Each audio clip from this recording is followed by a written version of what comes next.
성도와 교회를 향하신 하나님의 의도라는 제목으로 말씀을 전하도록 하겠습니다.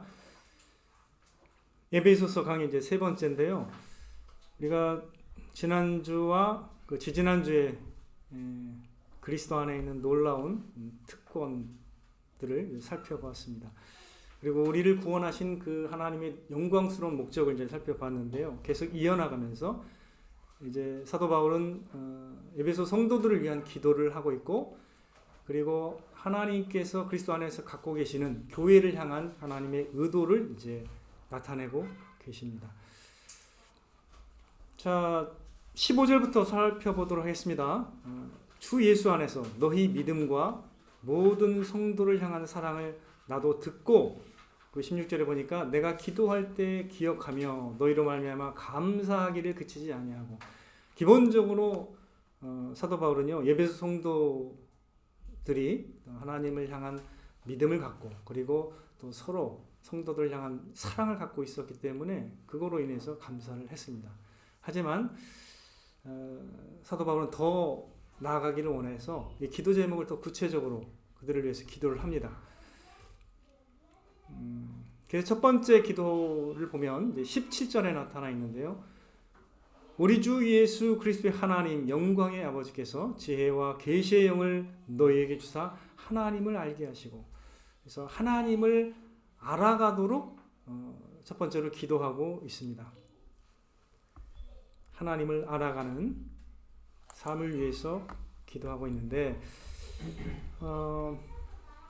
하나님을 알아가는 것은요, 지혜와 계시의 영을 통해서 가능한 것이죠. 고린도전서 2장 9절 10절에 나타난 말씀처럼 기록된 바 하나님이 자기를 사랑하는 자들을 위하여 예비하신 모든 것은 눈으로 보지 못하고 귀로 듣지 못하고 사람의 마음으로도 생각하지 못하였다 함과 같으니라. 오직 하나님이 성령으로 우리에게 이것을 보이셨으니 성령은 모든 것 곧 하나님의 깊은 것이라도 통달하시느니라.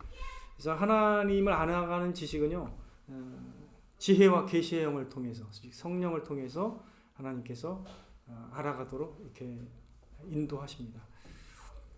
하나님을 아는 지식이야말로 이제 성도들에게 있어서는 가장 중요한 지식이죠. 진리의 성령께서 조명해 주실 때 우리는 이제 하나님을 점진적으로 이제 알아가게 되는데요. 마태복음 11장 27절을 한번 살펴보겠습니다. 마태복음 11장 27절 같이 한번 읽어보겠습니다. 마태복음 11장 27절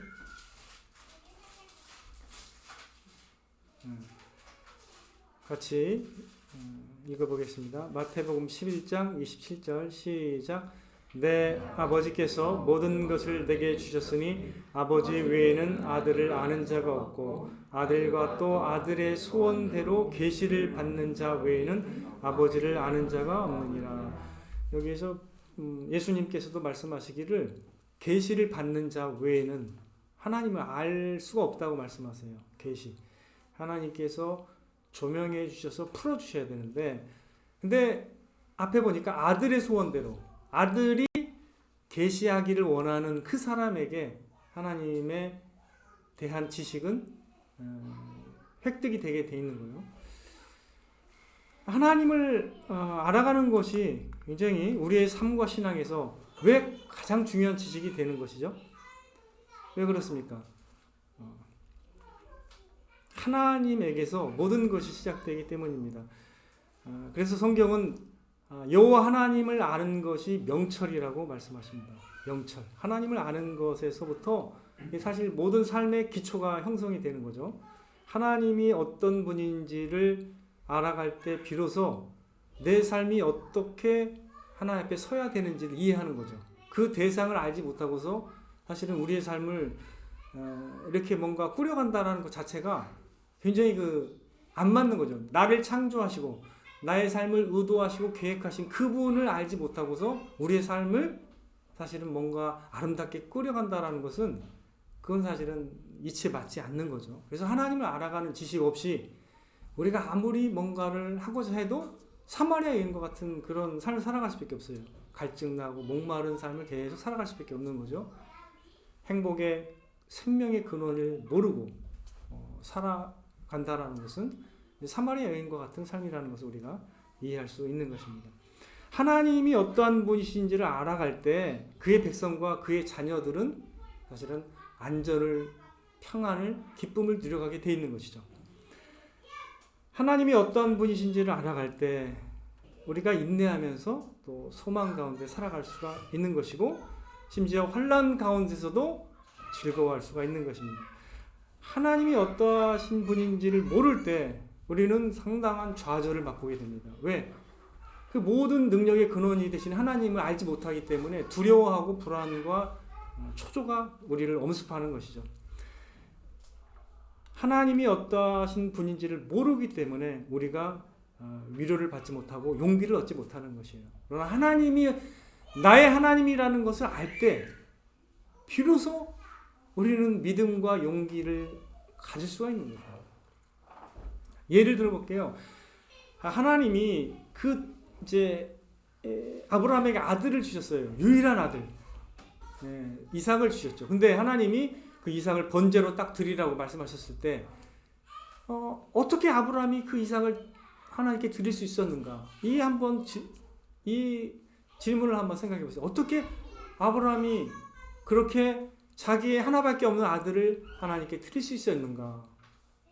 그가 하나님에 대해서 어떠한 지식과 어떠한 알미 있었기 때문에 그랬을까요? 하나님이 어떤 분인지 알고 있었기 때문이죠. 그가 하나님이 어떠한 분인지 알고 있었다라는 것을 히브리서 11장 19절에는 이렇게 기록합니다. 그가 하나님이 능히 이삭을 죽은 자 가운데서 다시 살리실 줄로 생각한지라 비유컨대 그를 죽은 자 가운데서 도로 받은 것이니라 이렇게 기록하고 있습니다. 그러니까 하나님이 어떠한 분인지 알았기 때문에 그렇게 믿음의 행동을 했었던 거예요. 하나님을 알고 믿었기 때문에 그런 행동이 나왔던 것입니다. 자, 여러분들 잘 아시는 말씀이 있죠. 히브리서 11장 6절 믿음이 없이는 기쁘시게 못한다고 했습니다. 우리가 하나님을 믿지 않고서는 하나님을 기쁘시게 할 수가 없어요. 에레미야 9장 24절에도 이렇게 말씀하십니다. 자랑하는 자는 이것으로 자랑할지니 곧 명철하여 나를 아는 것과 나 여호와는 사랑과 정의와 공의를 땅에 행하는 자인 줄 깨닫는 것이라. 나는 이 일을 기뻐하노라. 하나님이 기뻐하시는 행동이 뭐냐면요, 하나님을 알고 신뢰하는 것을 기뻐하는 거예요. 그래서 믿음이 없이는 기쁘시게 못한다라는 말씀하고 이게 연결된 말씀입니다. 하나님은 참으로 하나님을 아는 것을 기뻐한다는 거죠. 그래서 호세아 6장에 뭐라고 말씀하시죠? 우리가 잘 아는 말씀이 있잖아요. 호세아 6장 6절 나는 번제보다 뭘 원하신다고요? 하나님 아는 것을 원하노라 이렇게 말씀하십니다. 외적인 어떤 그 예배보다요 참으로 원하는 게 뭐냐면 진짜 하나님을 알기를 원하는 거예요. 이게 우리의 신앙의 어떤 밑바닥이 돼야 돼요. 하나님을 참으로 그분을 나는 알기를 원하는가. 이게 사실은 예배의 올 때의 자세가 돼야 돼요. 하나님을 알아가는 삶에 기대감이 있어야 됩니다. 호세아 6장 3절에도 그러므로 우리가 여호와를 알자 힘써 여호와를 알자 이렇게 말씀하십니다.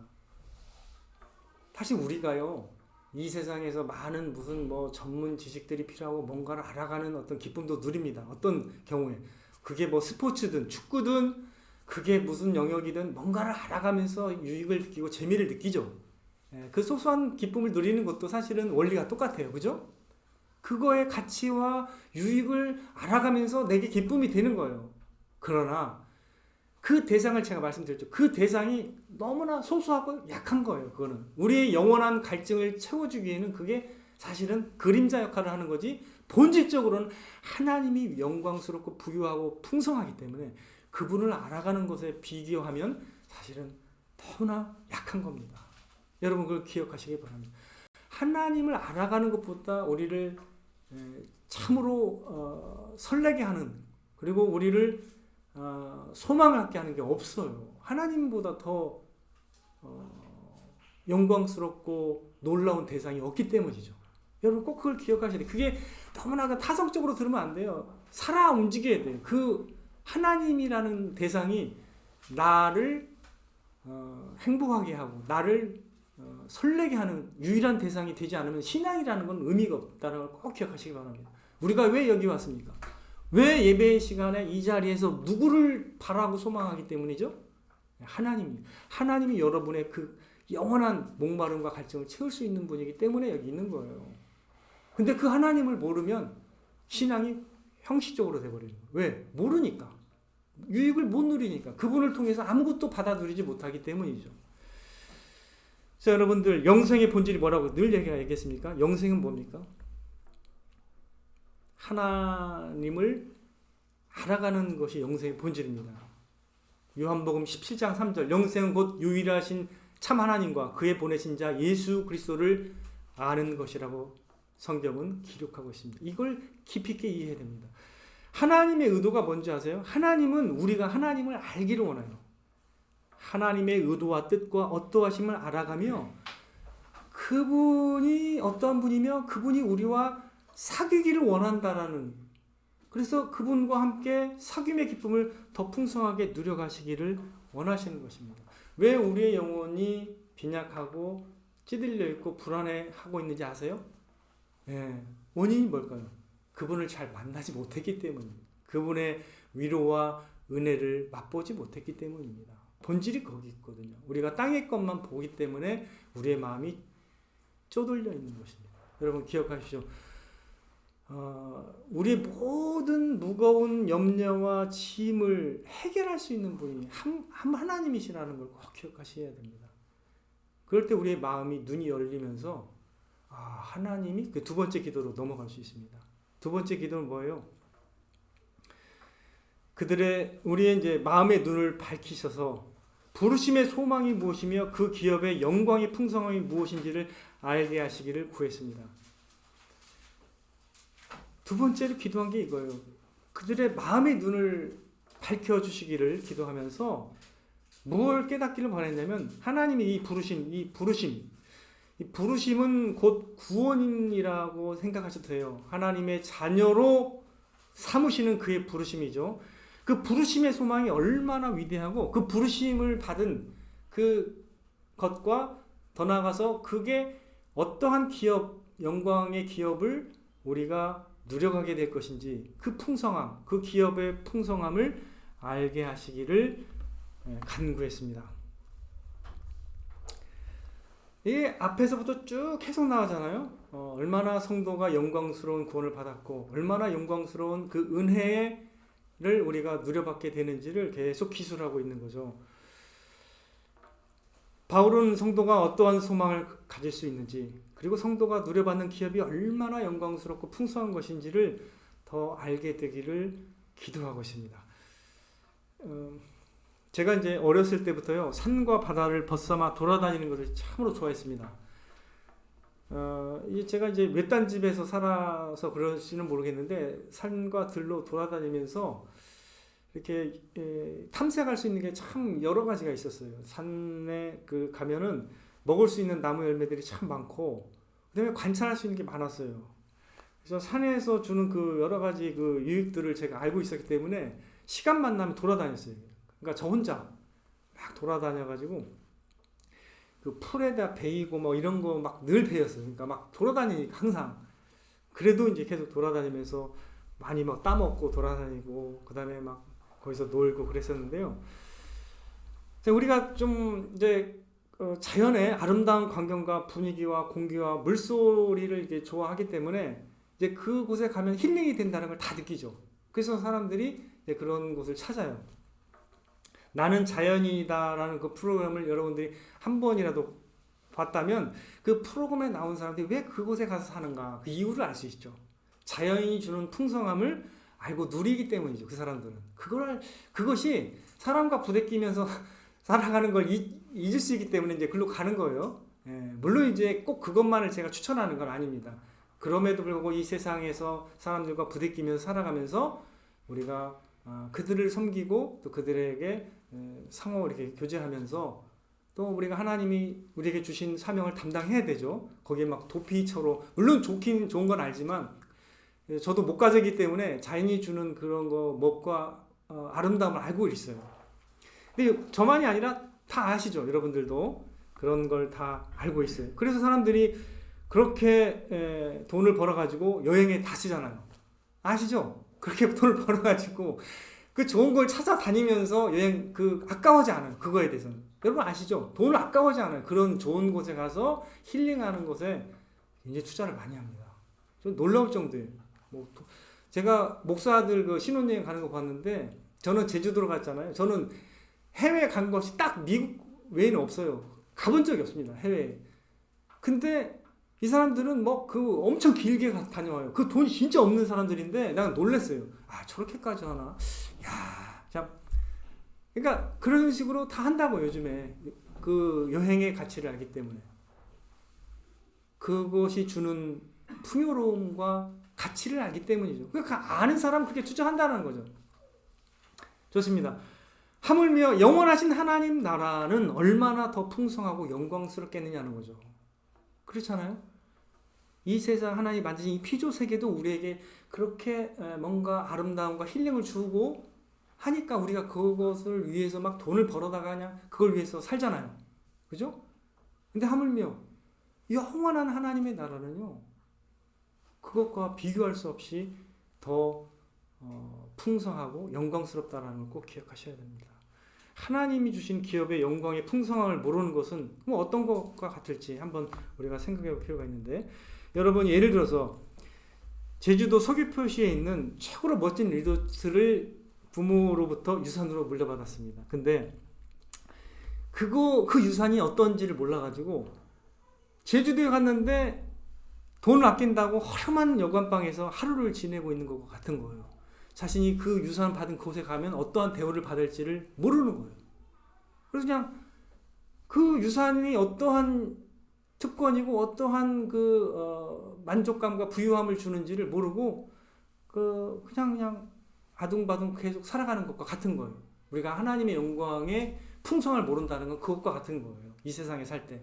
그래서 여러분들 하나님의 이 부르심의 소망과 그 기업의 풍성함을 알아가는 것은 여러분에게 놀라운 태도 변화를 일으킵니다. 꼭 기억하십시오.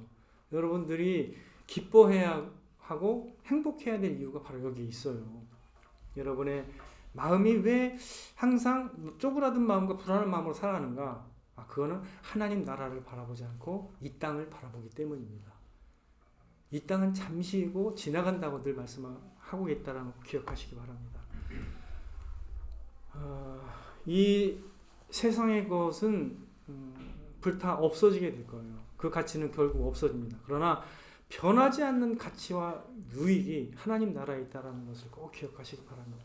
우리의 참된 소망은 하나님의 나라에 있다는 것을 많이 믿고 있어야, 그리고 분명하게 믿고 있어야 여러분의 삶의 태도가 감사와 기쁨과 만족으로 드러나게 되는 것이죠.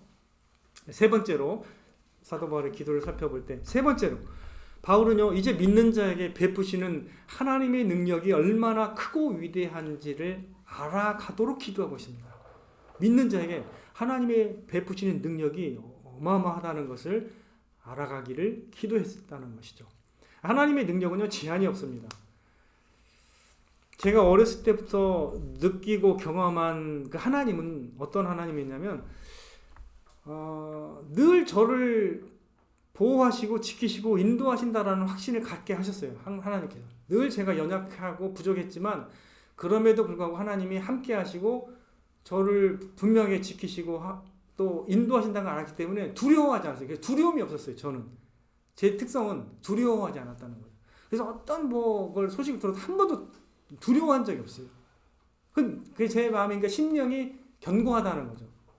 그걸 느끼셨을지는 모르겠지만 저는 그런 걸 항상 하나님의 보호하심과 능력으로 저는 생각하고 있습니다. 인생의 각 단계에서 저는 연약했지만 그럼에도 불구하고 저를 항상 놀랍게 인도하셨습니다.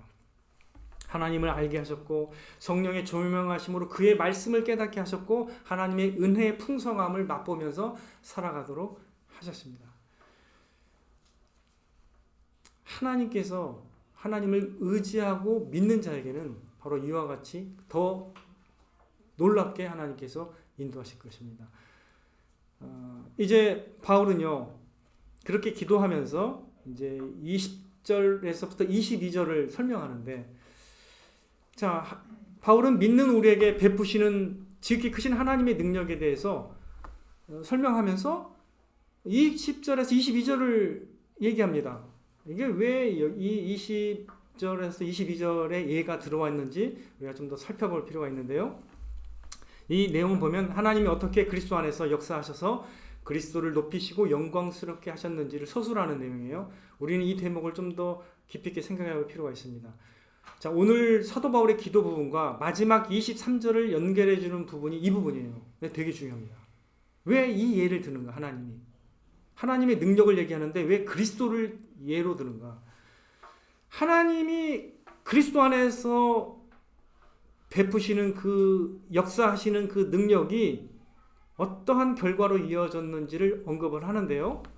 그를 얼마나 존귀하게 하고 영광스럽게 하셨는지를 설명합니다. 그 구절이 이제 20절에서 22절이에요.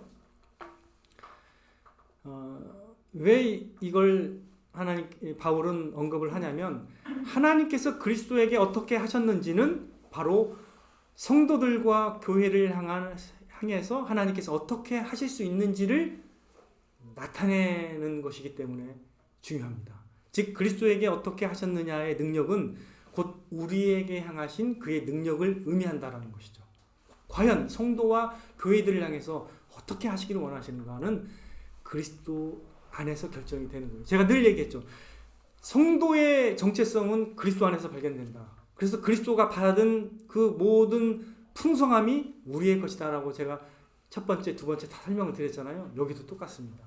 자, 23절을 연결을 해보겠습니다. 자, 23절에 왜 그 그리스도를 존귀하게 하시고 영광스럽게 한 그 하나님의 능력이 왜 성도와 교회와 관련이 있는가?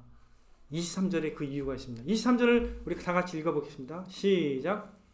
교회는 그의 몸이니 만물 안에서 만물을 충만하게 하시는 이의 충만함입니다. 이게 되게 중요한 말씀인데요. 교회가 그리스도의 몸이라고 했습니다. 그렇다면 교회는요 그리스도의 몸이에요. 하나가 일체된 몸입니다. 생각해 보세요. 그리스도를 그렇게 살리시고 부활의 능력으로 그를 살리시고 존귀하게 하시고 만물의 머리로 삼으시고 풍성하게 하셨다라는 거죠. 존귀하게 하셨다. 그렇다면 그 그리스도가 모든 만물의 머리가 되셨고 그 모든 만물을 다스리고 누릴 수 있는 권한이 그리스도에게 있는 겁니다. 그렇다면 그 그리스도의 충만함이 사실은 우리의 충만함이 되는 거예요. 이해하시겠어요? 그래서 성도와 교회를 향하신 하나님의 의도는 뭐냐면 충만함입니다. 그의 충만함입니다. 그의 충만함은 누구를 가리키는 거예요? 그 그리스도의 충만함입니다. 마지막 구절에 그는 하나님이 아니라 그리스도입니다. 그 위에까지는 다 하나님이 주어예요. 하나님이 다 하셨는데 마지막에 그의 충만함은 그리스도의 충만함이 교회가 된다는 거예요. 그리스도의 충만함을 누리도록 하나님은 교회를 세우시고 교회가 바로 그리스도의 충만함을 얻도록 의도하셨다라는 것이 23절에 나타나 있는 거예요. 우리가 지금까지 계속 살펴본 게 뭐예요? 예수 안에서 누리는 구원의 은혜와 특권을 살펴본 거잖아요. 그리스도 안에 있는 그 놀라운 특권. 여기도 사실은 그것과 관계가 있습니다. 그리스도 안에 그 충만함이 성도와 교회를 향한 것이라는 것이죠. 이게 참 저는 놀라운 위로라고 생각해요. 이게 그리스도의 그 몸 안에 있다라는 것은 놀라운 확신을 주는 거예요. 골로새서 2장 9절에 이렇게 말씀하세요. 그 안에는 신성의 모든 충만이 육체로 거하시고 너희도 그 안에서 충만하여졌으니. 그가 누굽니까? 여기서 예수님입니다. 예수님 안에 모든 충만이 육체로 거하시는데 성도들 너희도 그 안에서 충만하셨다고 이렇게 얘기하고 있잖아요. 그는 모든 통치자와 권세의 머리시라 이렇게 골로새서 2장에도 말씀하고 있는데 하나님께서는 신성의 모든 충만이 그리스도 안에 거하도록 하셨습니다. 그러므로 하나님께서는요 교회가 하나님의 충만함을 경험하고 누리며 드러내는 곳이 되기를 의도하신 것이라는 것. 이게 바로 교회에 대한 올바른 이해입니다. 교회가 도대체 뭔가? 하나님의 그 은혜의 풍성함을 경험하도록 의도하신 공동체가 되는 거예요. 하나님을 알고 누리기를 바라시는 거죠. 그게 교회의 본질입니다. 교회는요 그리스도의 충만함을 맛보고 누리고 드러내도록 하나님이 부르신 사람들의 모임입니다. 이 교회의 정체성이에요. 그리스도의 충만함을 맛보고 누리도록 인도하시는 곳입니다. 우리가 성도들이요, 즉 교회가 그리스도의 풍성한 은혜와 평강과 기쁨과 안식을 누려가기를 하나님이 바라신다는 거예요. 이게 저는 중요하다고 봐요. 하나님이 이렇게 의도하신다는 거예요. 우리가 그리스도 안에 있으면 그래요. 그런 걸 누릴 수가 있습니다. 그리스도 안에서. 저는 그리스도 안에서 사실 이런 것들을 완전하지는 않지만 분명하게 이런 걸 많이 누렸습니다. 너무 감사한 거예요. 너무 감사한 거예요. 마음의 깊은 평안은 거기서부터 오는 거죠. 하나님이 우리에게 주신 평안, 하나님이 우리에게 그리스도 안에서 주신 기쁨, 이것 때문에 사실은 모든 것을 이겨낼 수 있는 그런 능력이 거기서 나오는 거예요. 얼마나 위로가 되는지 모릅니다. 하나님의 베푸신 은혜가 이와 같고 이렇게 풍성하다는 걸 알 때 우리는 격려와 위로를 받을 수 있는 거예요. 그리고 그것이 우리에게 큰 기쁨과 소망과 위로가 되어서 우리로 하여금 날마다 감사와 기쁨으로 살아가게 할 수 있는 그런 능력이 되는 것입니다. 여러분들 은혜 풍성하시고 또 충만하신 하나님을 묵상해야 됩니다. 그런 하나님을 늘 생각하세요. 광대하신 하나님을 생각하시고 묵상하시고 그 하나님이 나의 아버지라는 것을 또 묵상하실 필요가 있어요. 그분이 나의 아버지시구나. 나의 본향은 더 영광스럽고 그것은 참 놀라운 곳이구나. 이런 걸 이제 묵상해야 됩니다. 그런 하나님을 믿고 의지할 때 우리가 이 세상의 삶이 더 활기차고 더 능력 있게 살아갈 수 있는 것입니다. 저는 늘 복음의 부요함에 대해서 늘 말씀을 드렸지만 사실 이 말씀 속에서 여러분들이 이미 믿고 사실은 이것을 이제 경험한다면 이게 참으로 이게 능력이 있는 그 복음의 능력이라는 걸 알 수 있어요. 여러분들이 이것을 경험해야 됩니다. 하나님이 어떤 분이신지, 그리고 하나님이 어떻게 그리스도 안에서 우리를 인도하시기를 원하시는지 그 의도를 알고 또 그것을 실제로 맛보게 된다면 우리의 신앙이라는 게 절대 외면적이지 않을 겁니다. 분명히 말씀드리지만 살아 움직여서 내 온 생각과 마음을 움직이면서 생동감 있게 여러분에게 기쁨과 평안을 주게 될 것입니다. 하나님은 이러한 그 사람을 기뻐하시고 돌보실 거예요. 이렇게 하나님을 의지하고 하나님의 어떠하심을 알아가며 경험해 나가는 그런 예배자들을 찾고 계시는 겁니다. 여러분들 우리의 인생은요 분명히 하나님을 경험해 나가는 즐거운 모험이 되어야 됩니다. 이 영광스러운 하나님을 알아가는 즐거운 모험의 여정이 되어야 된다는 거죠. 이거 꼭 기억하십시오. 하나님을 빼면 우리는 시체예요. 이걸 꼭 기억하셔야 돼요. 근데 왜 우리는 하나님을 향한 마음을 계속 열고 더 활짝 열어야 되는데 우리의 마음이 다른 여러 세상 일들로 지쳐있고 힘들어져 있는 자기 자신을 발견하게 된다면 아직 하나님이 누구신지 잘 모르는 거예요. 하나님이 얼마나 나를 위로하고 힘주고 나를 새롭게 하기를 원하시는지를 그 하나님의 의도를 잘 모르고 내 마음을 막고 있을 수도 있는 거예요. 여러분 꼭 기억하십시오. 여러분의 모든 짐과 염려와 마음을 하나님께 맡기시고 하나님께 대해서 활짝 열어야 됩니다. 이게 신앙이라니까요. 늘 하나님을 향한 그것을 다루지 않고서는 아무리 여러분이 예배에 나온들 하나님께 대해서 열려있지 않다면 어떻게 우리가 하나님으로부터 은혜를 누려받겠습니까? 여러분들 중요합니다. 교회를 향하신 하나님의 의도 꼭 기억하십시오. 그리스도 안에 있는 영광스러운 충만함입니다. 꼭 기억하십시오.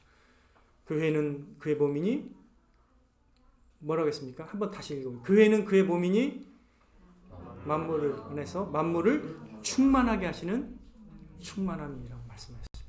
교회는 그의 충만함이 되어야 돼요. 그의 충만함을 누리는 곳이 되어야 됩니다. 이걸 꼭 기억하시기 바랍니다. 그리고 이러한 충만하신 은혜를 여러분들이 더욱 깊이 누려가시기를 바라고 실제로요. 여러분들의 개인적으로 하나님께 기도하면서 또 하나님의 말씀을 보면서 이러한 것들이 일어나야 돼요. 이러한 역사가 일어나야 돼요. 내적 역사가. 사실 하나님의 말씀만이 참된 소망이라는 걸 여러분들이 경험해 봤어야 돼요. 눈에 보이는 어떤 것이 안정을 주는 게 아니라는 걸 알아야 돼요. 더 알아야 돼요.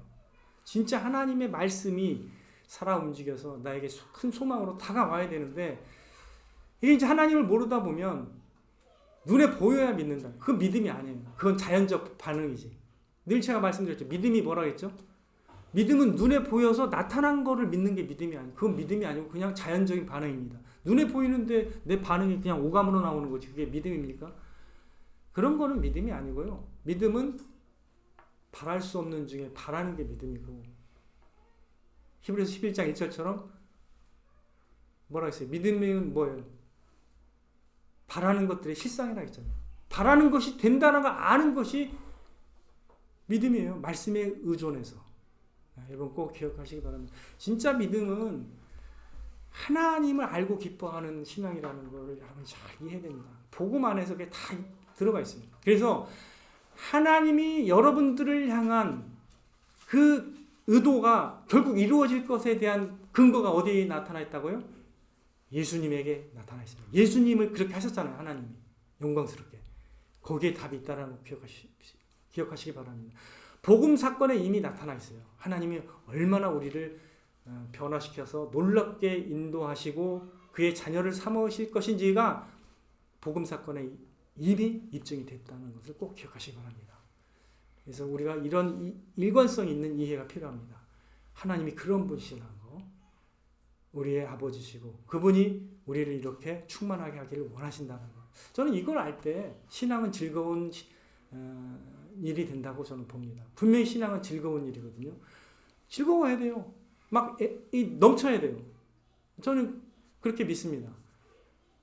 여러분들의 삶에서도 어떤 외적으로는 뭐 그렇게 안 나타난다 하더라도 마음이 이렇게 풍성해져야 된다고 저는 믿습니다. 여러분들의 심령이 그리스도의 충만함으로 여러분들이 넉넉하시고 또 넓은 마음을 품으시고 담대한 마음이 품어지기를 주님의 이름으로 축원을 드립니다. 아멘.